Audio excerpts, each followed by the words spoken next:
Welcome, Holger, Yeshe. Good morning. Good morning. Thank you for coming here and being with us, spending this time. So, yeah, the session will be a little shorter than what we expected because Holger Yeshe is not feeling so well right now. So 1 hour or so, and then let's see if there's some reason to continue or not. But until you feel comfortable, if you don't feel good anymore, then don't hesitate to say something. So, do you just want me to start, or do you have some like a certain? No, I think we can start, especially that you prefer to make it more something more informal. So maybe I can introduce you. So we have people here who are mostly here from South America, in Brazil, or in other centers in Argentina, in Chile, and yeah, other countries. All of us are studying in order to become translators in Spanish and Portuguese. And yeah, and then, yeah, there's also, of course, people from Spain. Nera is living in Spain, Elisa also. We have people from the Nyingma tradition, from Chadugompa in Brazil mostly, and then from Kagyu also. And one person, Nadia here from Zigokodro Center. So also Nyingma, but historically Kagyu. And yeah. And then we have also Sakya tradition, like Gustavo, who is linked with Dojugu, that you may have heard about. The young Sakya Drugu who is teaching and who studied in Zonse Shira. Yeah. And so we are all here gathered to try to become translators in these languages that are at the moment not as well served as English language. And so this is maybe something that you can relate to because you're initially German. So I don't know what is the state of translation in Germany?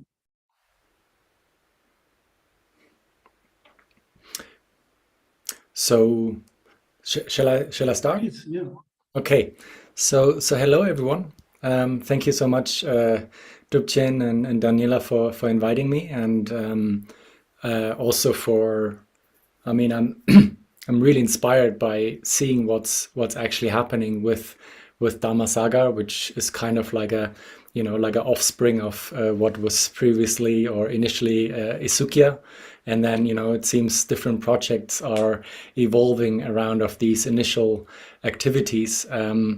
And the little that I've heard, and some of what I've heard, I've already forgot. So you have to fill me in. And as Drupchan already said, I would feel more comfortable if we do it more as a kind of a dialogue, and like maybe I say a few words in the beginning, what comes to mind, and then at any point in time when you feel you have a thought about what I'm saying, just kind of turn on your mic and interrupt me, or raise your hand, and I can sort of finish my sentence, and then kind of get you in, so that we can have more of an exchange. Not me ranting on about things and it's not really relevant to you. So that would be a waste of all our time then. So let's make it relevant. And today is actually a really auspicious day because it was the first time in my life as a Tibetan speaker, and sort of having some kind of I don't know, sometimes responsibility to translate and interpret, that I translated for my main teacher, Mingyur Rinpoche, the first time ever. Because usually he teaches in English, obviously. And today he decided, I think 2 weeks ago or something, he decided to invite all of his monastery, all the monks of his monastery, and then teaching in Tibetan, and everybody else then could listen to me speak. So on one hand, it was very auspicious. On the other hand, it was quite scary actually. I realized, the weight of responsibility. And by the way, I'm speaking to you more as an interpreter rather than a translator. Like I've done very, very little written translation. The only thing I ever did was somebody from Tibet contacting one of my teachers, Khenpo Kunga, if I can translate a description of a mani wheel and what the kind of significance and history is. So I sat down and kind of translated it and sent it to a friend who edited it, and then I reworked it. And that was the only formal published written translation that I ever did. So I'm coming more from the side of, being an interpreter and working orally and very, very little textually. So yeah, just to set that out from the beginning, because as far as I know, most of you are working, studying and then probably working on texts from your languages, right? Is that correct? Or yeah. So yeah, first of all, congratulations, you did an amazing job. And yeah, and in the Dharmasagara, we want to train both interpreter and then translator. But since the study part is the same for both, Exactly. then we're focusing more on that, on studying text and yes, but also speaking Tibetan. Wonderful. So please, others. Yeah. And one thing that happened today, I haven't been back in Nepal in my monastery, what would I consider my monastery and my kind of spiritual home, so to speak. This is where I feel our mothership is. And there were also, I saw on the screen from the Gompa, some of my classmates that when I first embarked on studying Tibetan, I basically had about 3 months. I had 1 month in the library in Dharamsala, like studying Gaga Ganga. And then after that, I joined a language program for, I think, 2 or 3 months, just sort of like being able to make sentences and stuff like that. And it was a pretty frustrating experience. I remember at the time, our teacher was really bad. He had a very, very traditional approach to things. And I saw that some of his, not just pedagogy, but also his kind of, I think his knowledge was sometimes actually a little bit off. At least in my mind, that's, how I approached it, right? So I was pretty frustrated, and that kind of attitude of frustration basically was a threat throughout my Tibetan studies. Who of you can already, after, I'm not sure how long you're in it, can already relate to that? Having a sense of frustration a lot of the time, right? So this is something I think we just have to accept. And one of the thoughts that I have around is it's a bit like, all of you are Buddhist practitioners, right? And I sometimes considered it to be more like a non-group practice. And maybe not just one, but actually a couple or 3 times. And my sort of, very naive thinking around this is really, we are in the process of helping others to understand the Dharma. And through that, we get access to, the most alive tradition in terms of, content of Buddha Dharma. And to get that access, it's a bit like, either you have loads of gold and, offer it to the teachers and, they bestow the teachings on you, how it was in former times, but you have to have some sort of merit. And how I'd like to think of it, like in hindsight, is like, all that hardship, all that frustration was kind of part of the package of getting access at one stage. And not just that, also then having the opportunity and the basis to generate through offering the Dharma to others. And through that, even generating more merit. So it's a bit like, you're you're approaching a very potentially highly meritorious field through embarking on this journey. And therefore, obstacles are bound to happen. That's kind of like, mm, it's the first thing that comes to mind when I think about you guys. Some of you I know are at it a little bit longer, but those of you are embarking very new. Some of you might still be in the honeymoon, and it's all kind of exciting. But like once the honeymoon wears out, the excitement disappears and only the frustration is left. And then, sometimes a few moments of like satisfaction when you feel you've understood a sentence or whatever. So, and I think this is something that I'm not sure if at the time I was always aware of this, but like now in hindsight, I wish I would have been more to really know that it's a journey that is hard, but now having gone through it, at least some of it, I mean, I'm kind of considering of maybe going back to studies because I don't feel I'm yet through, obviously, with studying. And I must say, like a part of me is really hesitant because I'm afraid and I'm concerned and kind of, afraid of this frustration coming up again, because it's bound to happen when we embark on something new and so challenging and difficult. But even now being away from that, I see the fruits of all of that frustration and the immense gratification of doing something that's really, really meaningful.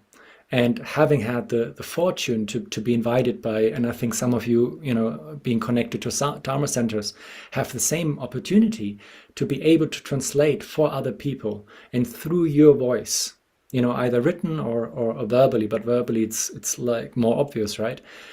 That sense of gratitude of being able to do that, and obviously, hopefully with a good motivation, with a motivation that's not kind of like I'm sitting up here and I'm like in the spotlight now, being on stage with a lama or whatever, all these things might creep in. But if that's sort of in place, a good motivation and a sincere respect towards the Dharma, then being there and knowing that this is something so meaningful,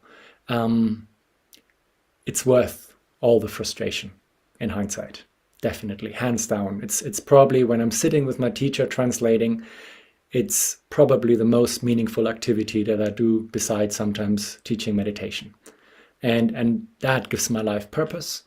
And in the dry patches, where I don't do that, and when things get difficult in life, these are the moments that I kind of draw from in terms of like, my life is okay. I'm doing something that's good. I want to relate before I open it up a little bit. As I've seen today, on the screen, all of my classmates and the monks in the monastery. And so after these 2-3 months in this language school, I then joined Mingyur Rinpoche's Shedra. And it just started with me arriving there. So basically, I arrived, and a month later, a monastery which was before a nunnery, or I don't know. Oh.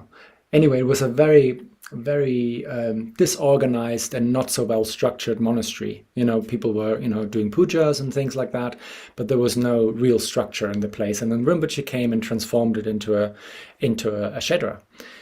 So I joined the first batch of monks studying there. And after 4 months, my frustrations there were so big that I left. And 10 years later, so this was 10 years ago, some of my classmates are now teachers. They are amazing debaters. They have a knowledge of Dharma that is very astounding. I mean, as far as I can tell with my little knowledge, right? But, I can see that they're very proficient. So going back, maybe I should have stayed. At least not leave after 3 months, but stay a year and then see, and if it still doesn't work. But like I didn't give it enough time to see that things, everything is a process. And especially when like you have these plateau experiences, for a long time you don't think anything is happening. But if you stick with it, you have these moments where you realize, oh my God, wow, suddenly I understand things that, and in my experience, it was always like flatline and then, a plateau, or like a jump, and then it plateaued again until the next jump happened. So I think I never even, got to that first jump in my first trial in the monastery.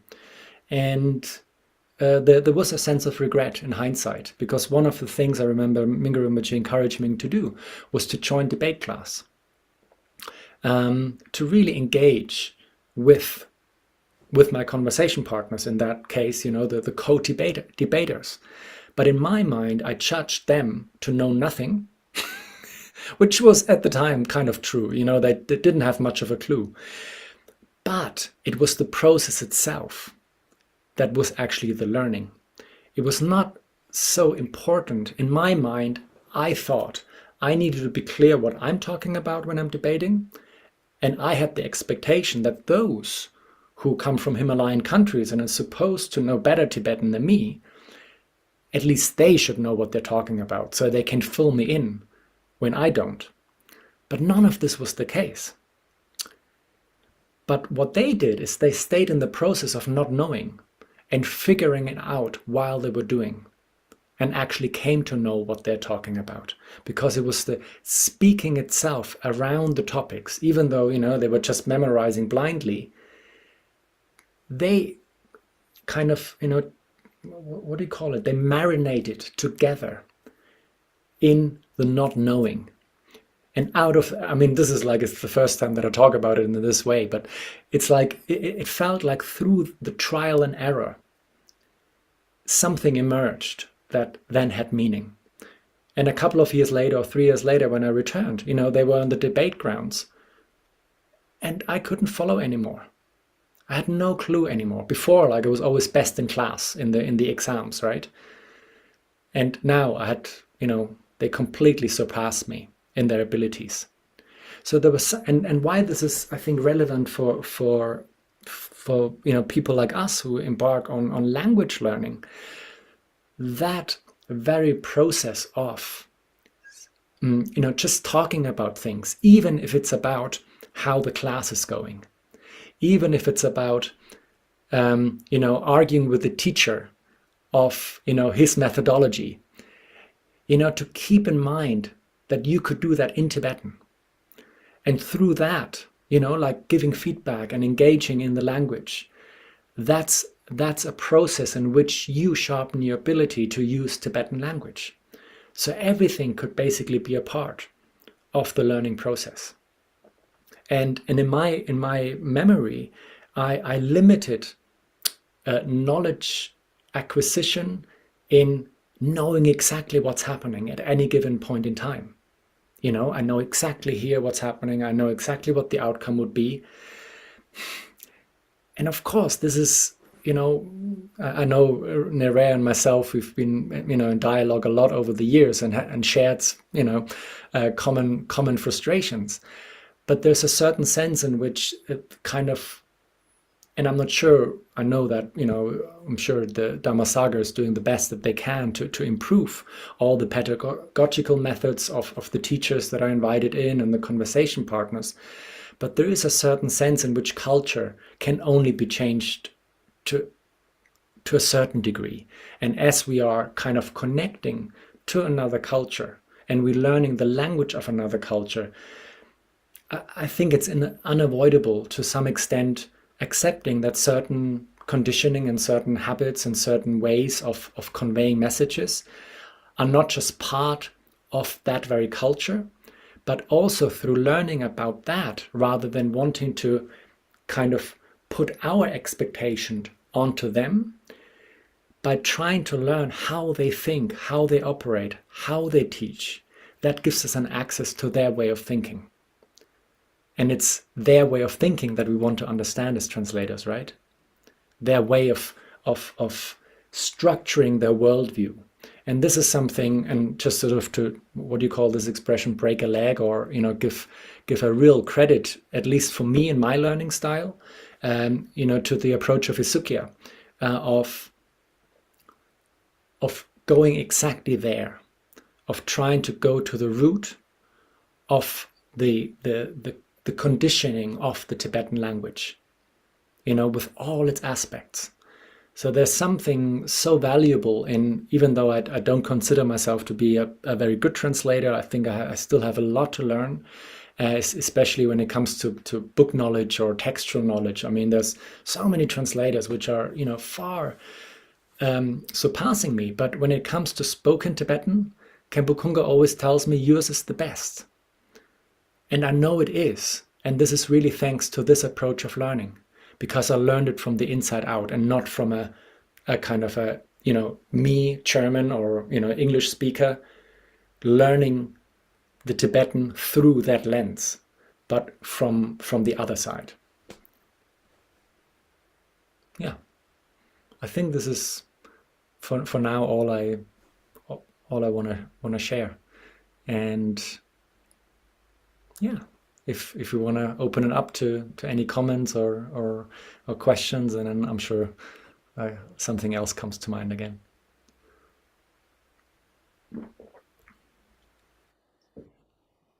Thank you so much. Okay, go, Naje, please. No, I just would like to thank you so much for you to share your experience, especially your frustrations, and also to think like what you would have done differently, because I think that also encourages us. For me, it's a real challenge to learn, and also to face the frustration. I for example, now we had vacations. It was like 2 months. I freaked out when I said, wow, I'm going to have 2-month vacation. What I'm going to do? And then I said, it's too long time to have vacations from a language that you just start to learn. And I was like, okay, but also it's very intense, our course, but we need this time to refresh our minds and do other things. And of course, many things happen. Our lives are very busy. And I had the intention to, well, no, I'm not going to stay on vacation. I'm going to study at least a little bit every day so it won't disappear. But life just came and I couldn't do that. And like 2 months without that. And I'm just a little bit freaking out to go back, because I haven't reviewed anything. And I know, but at the same time that I have this, I'm afraid of that. I also, like when I'm doing my practice and I look at the sadhana and I realize that I can read some things that before was just totally another completely different world. And now I said, wow. But sometimes, because as we have also the transcript, the transliteration, it's like when you watch a film with subtitles. Sometimes you were listening, but you're reading the subtitles. But now I know that I'm reading the subtitles, but at the same time I'm brave enough to try to read. But also they have this frustration thing a lot that I identified a lot when you were sharing. And it's also, I never thought about giving up, but now knowing that your story and that you wouldn't give up, that gives at least me more strength to not give up at all. And it's a very special thing that we are doing. It's not that because we want to be flattered, because it is. We're not this just because out of like randomly, right? And the intention is the best thing. So just thank you so much for sharing, especially the down parts. Thank you. Thank you. And I would like to add on to this.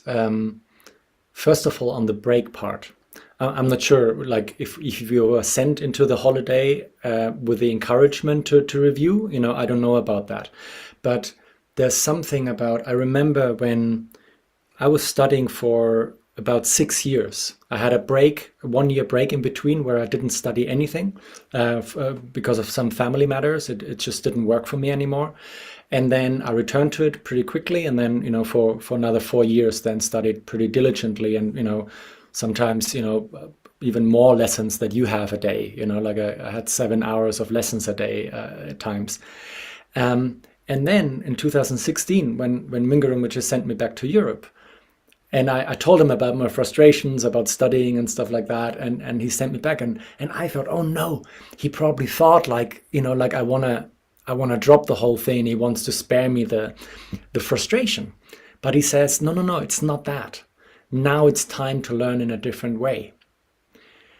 So there's two things in there. One is like the breaks in between, I think are really, really as important as the times that we study, because things need to settle. Of course, you go along with what, like the kind of the school suggests, and that's another thing, to relax into structure. That's what I wanted to say also with that, leaving Shedra and like changing school and going there and always thinking that the grass is greener somewhere else, instead of just kind of just relaxing into something that's there, because the conditions that you have now, I mean, Dhammasagar has an evolution of 10 years now. And when I didn't know for a few years like what's happening, and then I got in touch with Naon Tinley and then met Tripchen and Dani, and I was like, oh my God, you have so many students now, and you have scholarship. I mean, seriously, people actually like can study for free. It's like incredible. I mean, the conditions that you have are quite special. I mean, of course, we have the pandemic thing. You have to meet online. You don't meet people in person. I think that's a bit of a downside, but what to do? I mean, you're over there. Maybe you find, for example, last month, Rinpoche came to Germany, and there was one Tibetan lady in the teachings. Well, it turns out she lives in the city I was born. So sometimes, just sort of looking out, and maybe there's actually somebody living in your neighborhood that, you could meet for coffee sometimes. Make it happen if the conditions now don't provide that, or when the main learning happens online, what could be an offline alternative, right? Maybe there is somebody that anyway. But the breaks are important, and then also knowing that no, that's it. I'll leave it there. If I didn't finish one thought, then let me know. But I think that was it. Thank you. Yeah, I wanted to mention that I think what you said make me think about the cultural process in the learning, because sometimes, I mean, we are at least I am worried about learning how to say things, and the meaning of things, and the grammatical structure and everything. But there is something in between the words, that's the culture, that it's not it's not a word, and it's just a way how and I think it is very, very important, as you mentioned. And I had so during the holidays, sometimes I would talk with Yeshe lá, and I know I told him, oh, okay, I'm not going to ask you about if we could have a meeting, because I didn't want for him to do something that he didn't want to. And then he would send me text like, oh, are you available now? And then I was like, oh, but we didn't we didn't arrange any meeting, I was sleeping. And what Geshe-la is doing, we didn't arrange anything. So he just sent me a text like that. And then the next week he said the same thing. And I was, oh, okay, so maybe that's how it works. I mean, that's cultural from them, oh, you're available, I'm available, we have a meeting. If not, then we don't have, it's okay. And I was, oh, okay, so that's how thing works. So it was it's a good way of to approach culture, I think. This way too. And I also almost had a panic attack when we were starting the semester, And I was like, oh no, it's a lot of things I need to do. And I was worried if I could be able to do everything, another semester and with work together, study and works, a lot of things. But then I thought, okay, I'll be able to do everything. So anyway, so these are two things that occurred to my mind when you were talking.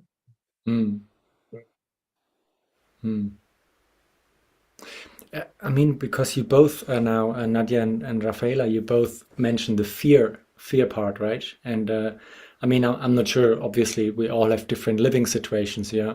And it seems that there's a lot to do with just overwhelm, of maybe too much of everything. So that's quite a particular situation. And of course, we need to find, balance. But like in terms of the, obviously we're I assume we are all Dharma practitioners, and when the fear comes in, and the expectation and fear, I mean, these are, that's the crux of making us suffer, right? And kind of to I mean, don't forget the practice in that. I think that's what I want to say, and really sort of make use of that, and rather than giving into that, just sort of see it's like, okay, yeah, what's there, and can I relax a little bit. And usually the fear is around, and especially when I'm not sure what pressure you might have from, I don't know, your Dharma center side, or from yourself, from your own expectations about yourselves. But I mean, we usually, we have a lot of pressure, right? And it usually comes with a certain sense of self-identity. And this is something, of course, I don't know, the ego can hijack anything, right? So, and if that happens, then it can not only undermine our learning process, but also if we come out on the other side and we do learn Tibetan and we do translate, but we've done it with that motivation of like, it's me, making something out of myself. And, that can be really uncomfortable, even just for those that you're translating for. Like if there's a big ego sitting on stage, I mean, nobody wants to listen to such a person. I mean, it does happen, and some feel attracted by such translators, but I wouldn't want to. And I usually feel uncomfortable when I'm confronted with translators like that. I mean, I have a lot of respect for their knowledge, but there's something else that is contrary to the Dharma, which is getting over ourselves and not taking ourselves so seriously. So even though it sometimes might seem with our Western conditioning that when we giving ourselves a little bit slack, that we're letting ourselves down or something, but actually we might just easing our self-grasping a little bit in these moments, to just relax. We do our best, we want to remember our good motivations, and then hopefully have a little bit more joy in the process rather than constant fear and frustration. I don't know. I mean, I wish like somebody would have said that to me sometimes, and actually sort of took me to the side and says like, why are you taking yourself so seriously, Holger? And instead, now until I just put up with my frustrations, week after week after week. Anyway. Yeah, I was, thank you so much. Thank you so much. I was thinking exactly that, because you always have to face our ego. That is this, how did Rinpoche says? He calls a name that's very interesting, but I can't remember now. But yes, but I was I sometimes just like, how can I be like afraid of not being of a benefit because I'm not learning? Like so the whole thing, like sometimes of course I'm learning, but sometimes you think that you are not, so it undermines like the even like the intention that you want to do this because you want people to benefit from it, you want to be of a benefit in any way, you want to serve, right? But I was like, how am I going to serve? I can not even learn. And then I think this makes it the process a little bit. But of course, the whole thing is a practice, is an ego practice, right? when we're suffering, the ego is always there, behind, hidden, like not showing like itself like ego, but it's always ego, right? Yeah. And even with that, I don't know. I mean, I'm hesitant now to say that, but like, even within that wish to be of benefit, I don't know. It's like sometimes it's actually, that there is some grasping in there rather than a real wish. So I think it's about, letting the bodhicitta motivation there, like, I mean, we cultivate that, as much as we can. We've signed on to this program. We're turning up for class.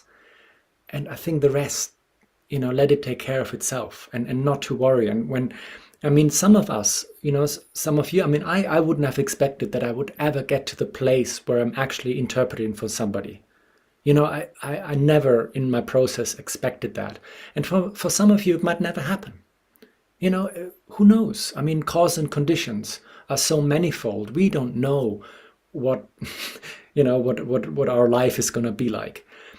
But when the conditions kind of were ripe, it kind of happened. And even the happening of somebody needing my service as, like using my English language capacity was needed. That was still a learning experience for me, a continuous one, and it still continues.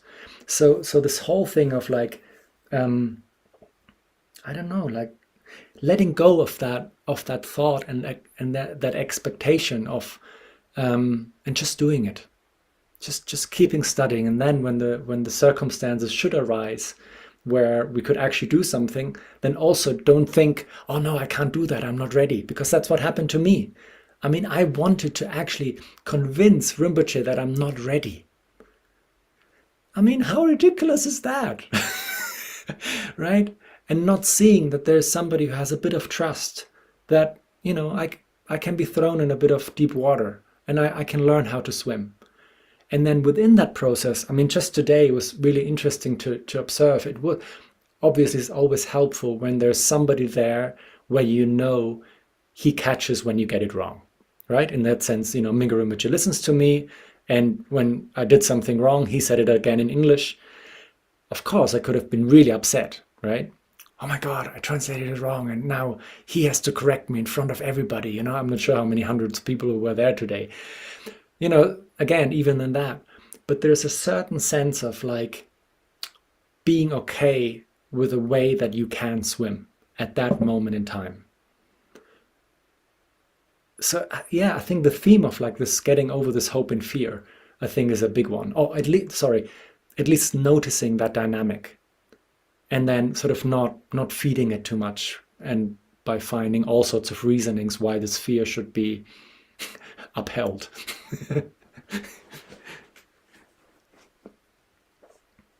Thank you. Hello. Hello. Long time no see. You and I coincided in Tosamling Institute, if you remember, learning Tibetan. Yes. Oh my God, yes, we do. Remember? And well, I finished the first course there, but you left before, I remember. Yes. So now I have like two kind of thoughts.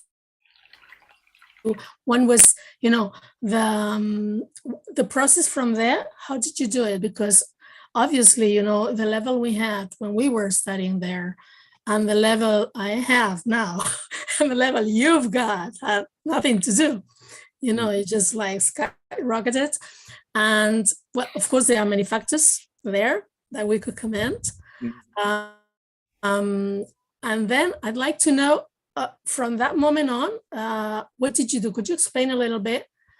Was it immediately then that you went to the Kshetra, or did you take other classes, private ones, or I don't know, whatever? So what was your process until the moment that you started to, let's say, speak quite fluently, conversation in Tibetan and so on.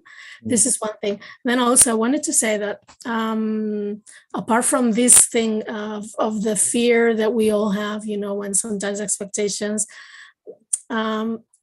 lately when I have to interpret some Lama from English, of course, because I'm not able to do it in Tibetan yet, hopefully maybe one day, that's the purpose. Sometimes I feel like this panic, you know, when, for example, if I'm interpreting in consecutive, but not taking notes, but just, you know, the Lama talks for a while, like you were doing today, and then you say the sentence. So if it gets too long, my mind, you know, it starts like, there's like an alarm. I'm not going to get all of that. And then you just block out, you know. I'm trying to say, okay, I'm going to do my best, but I'm not going to care much about the result because it's all I can do.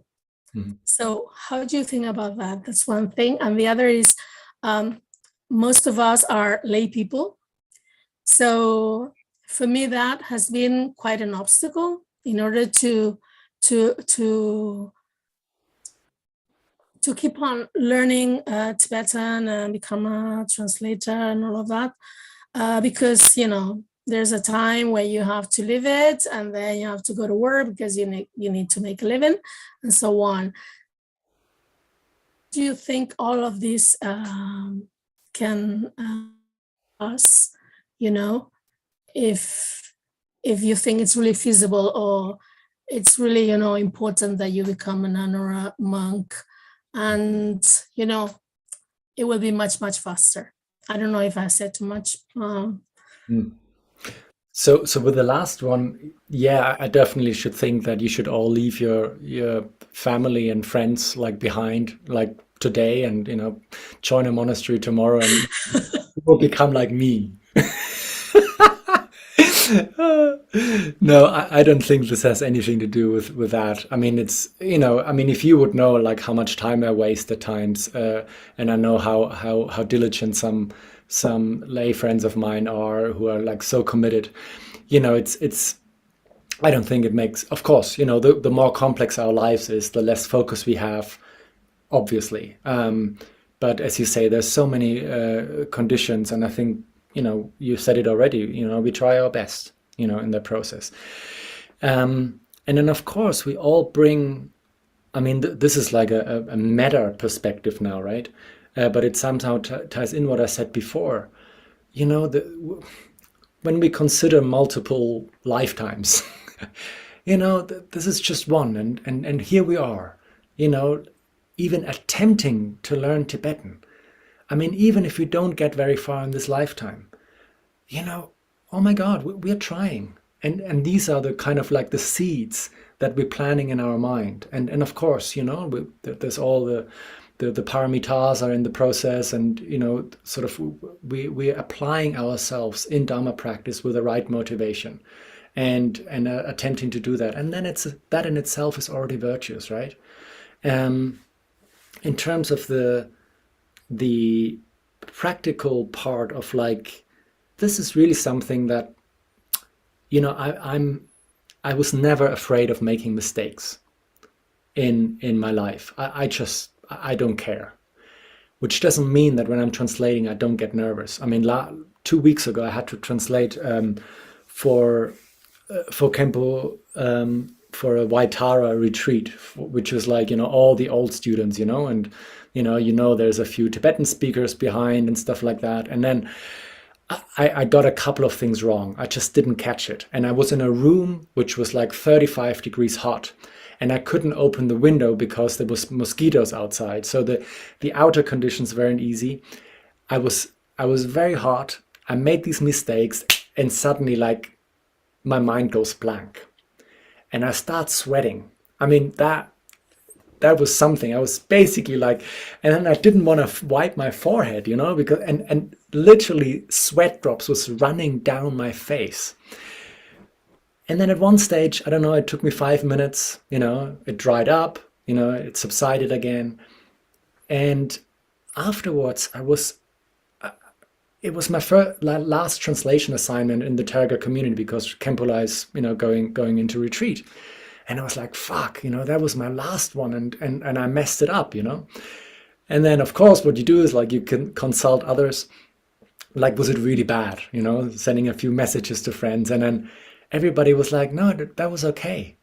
Like, you know, I didn't see much going wrong.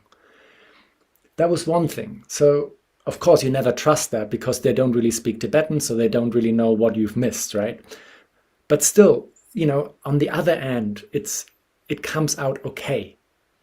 But then the most important thing was when I contacted Kempula and I said, I'm sorry, like I really messed this one up. And he said, well, that was in the past, wasn't it? So there was something when he said that hit me so hard, because even when it was already over, I was still clinging on to my identity of having messed up, of an idea of what I did. And I think this is the same dynamic that happens in the moment. And that's why I mentioned in the beginning that self-identity piece, right? You're there and you think you have control, but all you can do is your best at this very moment. And if you don't take yourself so seriously, then the likelihood is bigger that you recover quicker when things go a little bit haywire. That's kind of like an attempt to try to talk about that. I mean, it's not always been that clear for me, what's happening in these moments, but yeah. The other one about the process of learning, I mean, for you guys, because you have like one of the best conditions, I mean, I would be so glad if I would have had that 10 years ago when I attempted. So I don't think you need to worry much about it now, like my journey, because that was very batchy until I arrived in Isukya, and that's where I stayed, because I realized, oh my God, this is something that, and I remember about a year into studying in Isukya, the abbot of Ursuline Monastery came to Dharamsala. He's a good friend of Noantinde. And we went for a coffee, and then we started talking. And then he looks at me and says, now I know what they're trying to do at Isukya. You speak like us. So the way that I was taught, or that most people that talk Tibetan, they talk like Westerners, right?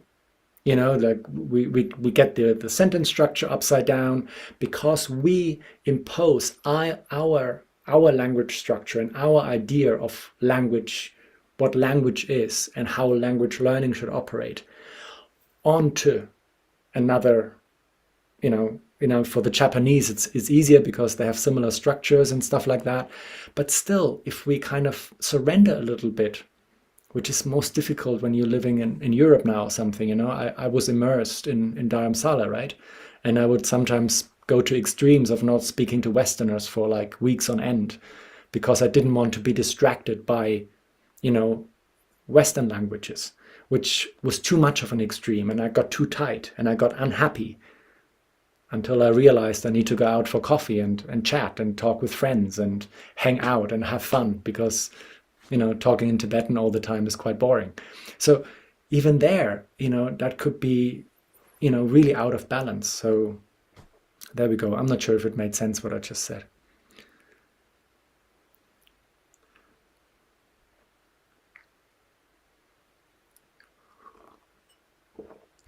There's one thing that comes to mind now. I remember in the very early days, I contacted an old mentor of mine. He was my mentor when I was 20 years old, so over 25 years ago.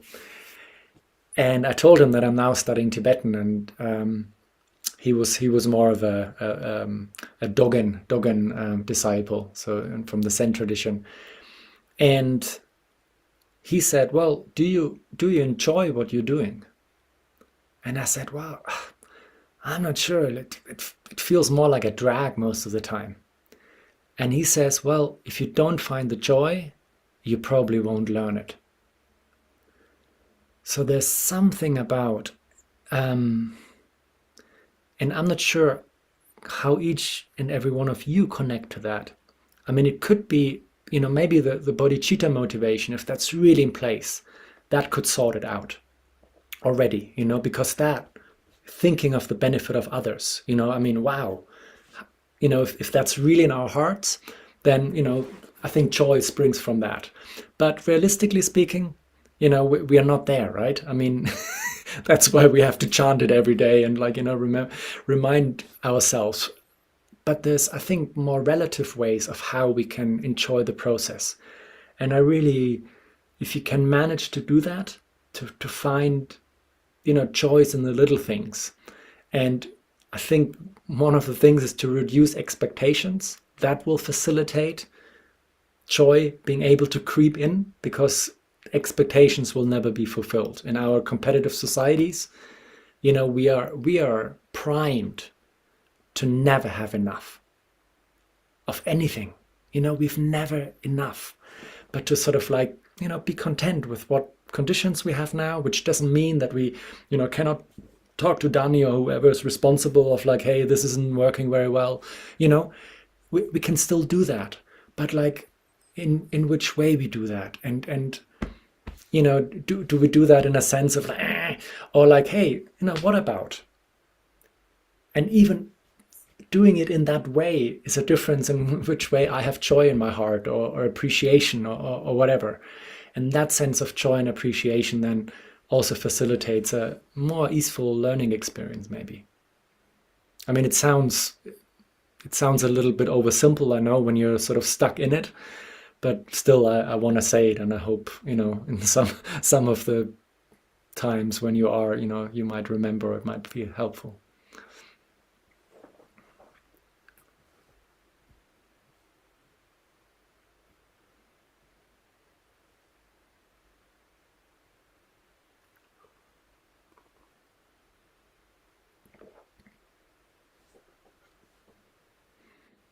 Since no one has nothing to say Just- now, so, yeah, I just want to say thank you for reminding us to be happy, because this is something that we neither Mountain nor me really had. It's not really in our culture. It's not what you find in monasteries either. You're not told to be happy of studying and doing. It's great that you remind us about that. Yeah, please, Nadia, you wanted to say something? Just like 2 points that when you mentioned when you Rinpoche, who you were translating to, and they said that's past, that's so with lights, right? Like the whole thing is just like, it's like a epiphany moment, like it is. So why you still hold, and so that was so beautiful to share. And also you mentioned when you feel that tight thing, I think that's when the bell should ring, right? When you feel like some tightness inside, and then you have to, that's where you need to catch yourself and at least, I don't know, breathe in and relax and see that you're not in control of anything. You do what you do, but you don't, right? And then perhaps the joyful moments would be more constant. But I think it is a joy for everyone here, because learning a new language is just like so amazing, I think. Especially the one that we're involved into. That's the whole part of our Dharma life. So it has much more meaning. It's so meaningful, but of course it hurts. But finding the joy is also. And then, of course, I mean, not all of you might be inclined to that, and you might be like more scholarly types. But I mean, doing a bit of shamatha, really sort of helping the mind to settle, and especially when we are studying and we need to focus, now and then, just to relax the mind, to really sort of have these periods where we kind of, just drop back and get in touch with that, more fundamental joy, that's always there, that's always accessible. I mean, talking now more of a, from a practice point of view, but I think not to exclude our language learning from our practice, and see how we can combine it. And and it could mean like I'm not sure what the newest research is on how how long we can pay attention. I think it's somewhere around 20 minutes or something in the meantime, where they say it's the most efficient. So, whatever that is, maybe Drupchen, or now whoever has access to these data. But, for me, 20 minutes, I can see, is a time where sometimes just a minute, and maybe every 40 minutes, take a 5-minute break. And to make sure to really watch out. And one thing I noticed today when I was translating for Rinpoche, there was a moment where I noticed that I could have gone a bit nervous.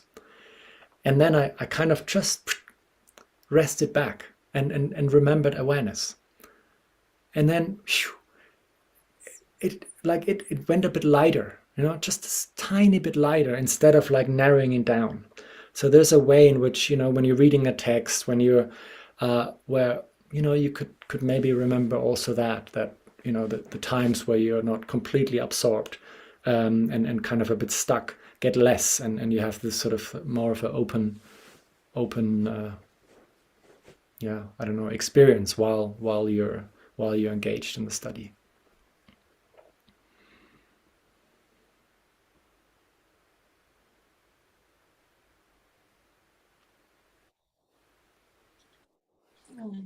Just one more thing. When you are interpreting, as you said, the lapse of being concentrated is quite short.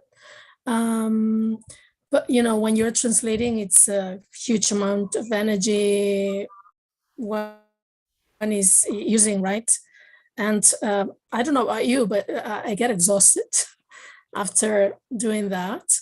So do you have any tip or anything to tell us what to do to get less exhausted, at least, so that, your level of concentration and being able to find the fluency to translate the rest of the translation, because some lamas really talk for a long period of time, non-stop, and then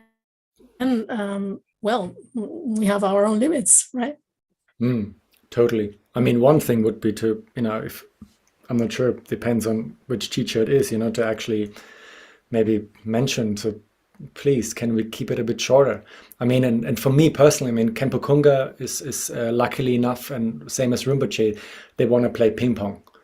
And they actually have two reasons for that. First is it's easier for the translator, of course, not for everybody, but for a lot. And it's easier for the students because they don't get bored. I mean, if you're sitting there for 15 minutes talking to a language that you don't understand, it can be pretty draining. So I think just in general, like, having the possibility of a dialogue there. But if that's not possible, I really don't know. I know that I'm just exhausted. And what does, because it just takes a lot out of us, right? But the same suggestion as before, I think, applies. The more we remember awareness and kind of resting back a little bit, rather than, focused attention, there has been some research done actually, is much more difficult to uphold than relaxed attention. They've actually done research on this, where you have more focused approaches to meditation, where, after 5 minutes, concentration wanes.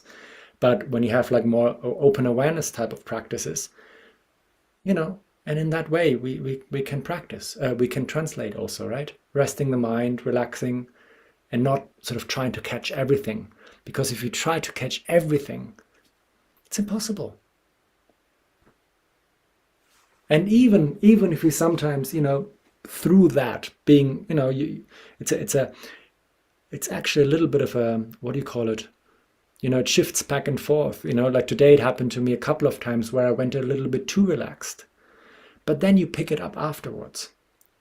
At one stage, you do notice that you've missed something. So trusting in that also, rather than trying to get everything right again, coming back to the expectation piece. That drains hope and fear drain a lot of energy. Yeah. Marina, you had something, right? Oh, yes. Two things now. First, thanks for everything. And what everyone has been saying, I said, yeah, I felt that way. I felt that way. And so when holidays were coming, I said, oh my God, I mean, 2 months. And I'm sure, I'm positive, I'm like the person that less knows Tibetan from all Dharmasagar students, 100%. I knew 2 words that I got here. And so on the first semester, I honestly felt really, in a way, stressed because of a mix of the things you said, and also because I said, okay, I want to give my 100%. But you know, the other day I was just wandering through YouTube. I did that a lot during holidays, trying to improve my reading or maybe take some Abhidharma lessons online, but just for the joy of it.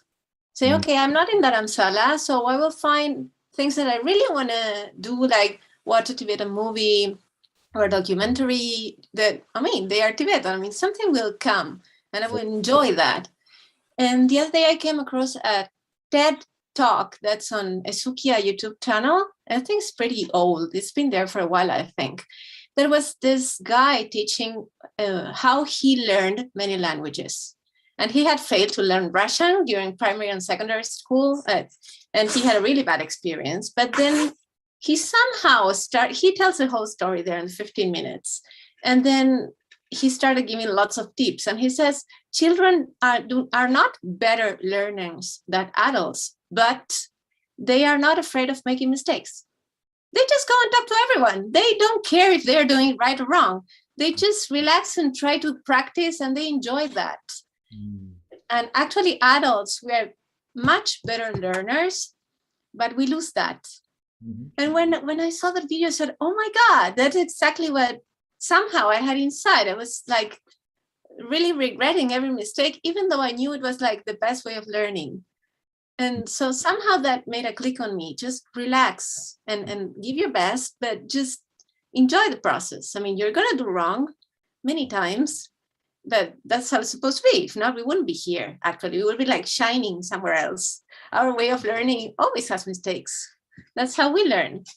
And so I wanted to share that because at least for me, it was like wonderful.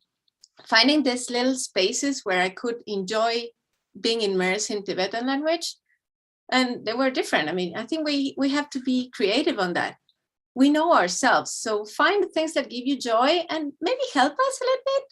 And somehow your mind will figure it out. But sometimes we try to learn in the place we don't learn because we're too tight. So maybe when we are like that, I realized when you were talking, come on, I forget to meditate on those moments. And I'm studying Dharma, and somehow I forget in the precise moment I need it. It doesn't come to me. And I mean, my altar is really close to my desk because I see it from here. I really like it. But somehow we disconnect on being so tight. And I've been on some talks from Gedul Shikme Rinpoche, and I was sitting there and I was not translating. Lama Rinchen was. And he would speak in English and she would translate to Spanish. And I was just there enjoying. And somehow, at many times, maybe she wouldn't remember a word. And I was so enjoying that I actually remembered every word. So she would look at me and say, maybe that one. And she would say, okay, da, da, da, da. But I was just relaxed. And if I had to think about translating him, I know I would be like, but it would be the same me with the same English knowledge, just relaxed, opened, and not opened. So I will have to work on that too. But I can feel the difference because I've been through it, sitting in a different place in the same talk. So thank you for so much, because I think I will keep on like letting what you said coming into me because it was valuable every word. Thank you so much.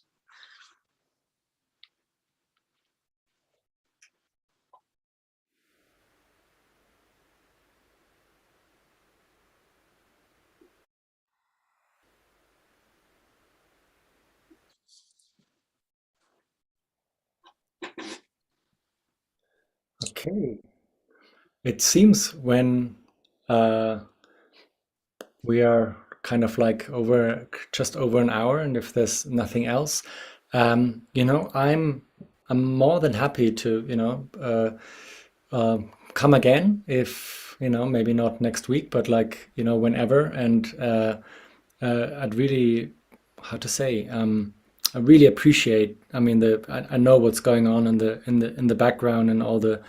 I was, myself and Drupchen, we don't know each other that well, but with now in Tinley, I know him for many, many years, and I know like what immense passion goes into this, and I'm very, very grateful. I mean, just sort of for them to keep going in the way they are, and to see that so many other qualities are coming in, and then all of you sort of, kind of being able to benefit from the fruits of their efforts to try to make this happen is really, don't take it for granted. I think it's really, you're very lucky. And in this day and age, to kind of like, when in the diaspora of the Tibetan community, to sort of still find these conditions, and to make use of these meeting from all over the world online. I mean, quite something. Cause and conditions are still present to make it happen, and to hopefully contribute a little bit to the Dharma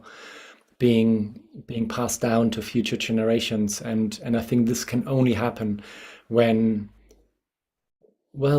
some of us know the language, hopefully have a little bit of practice, and ideally some realization, and the teachers that we're translating for have the knowledge that's worthwhile to pass on. So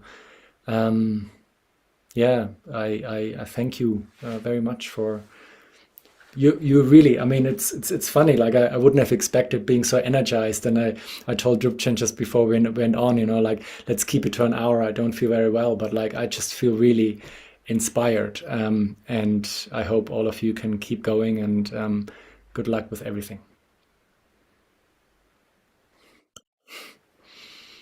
Thank you so Thank you very much. Thank you very much, Holger.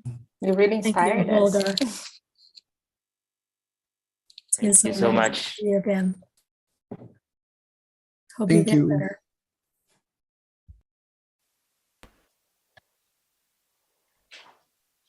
Okay. Thank you. And yeah, let's see again. Hopefully, like you said, Holger, let's meet another time, definitely, Great. and continue this conversation or start new ones. All the best for the next semester. Thank you. Thank you. All the best. Thank you. Yeah. Bye.